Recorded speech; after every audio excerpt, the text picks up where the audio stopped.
Les travailleurs de l'Office national de l'assainissement du Sénégal dénoncent le mépris de la tutelle selon leurs propres termes. Le cadre unitaire des syndicats de l'ONAS n'exclut pas d'aller en grève aussi. Oumar Gueye n'instaure pas la concertation. Mardieng et Amina Sow à la rencontre de ces travailleurs. Effectivement. Ces travailleurs de l'Office national de l'assainissement du Sénégal ne sont pas du tout contents de leur ministre de tutelle. Ils déplorent le mutisme de Oumar Gueye à leur endroit depuis son installation au ministère de l'Urbanisme et de l'Assainissement. Dans une collaboration, il y a un minimum de considération et de respect. On ne peut pas être ministre de tutelle d'une structure que les vrais acteurs ont gérée depuis très longtemps.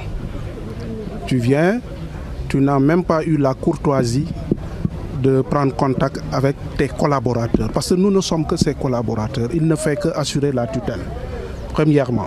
Deuxièmement, le cadre unitaire a écrit depuis le 24 avril pour le rencontrer, pour discuter des problèmes du sous-secteur. Il n'a même pas répondu, moins de nous recevoir.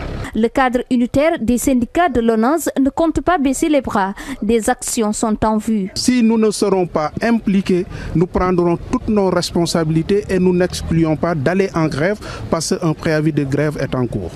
Ces professionnels de l'assainissement saluent par ailleurs les premiers actes du gouvernement qui a commencé à éponger les 6 milliards de dettes dues à la société. Le nouveau régime, dès le vote du budget de l'année 2012, avait inclus 3,5 milliards. Et dans ces 3 milliards, au début de l'année, 1 milliard a été versé. Et en plus, il y a des traites de 500 millions qui devront être versées jusqu'à terme. Et déjà, on a commencé à verser les 500 millions. Donc nous pouvons espérer.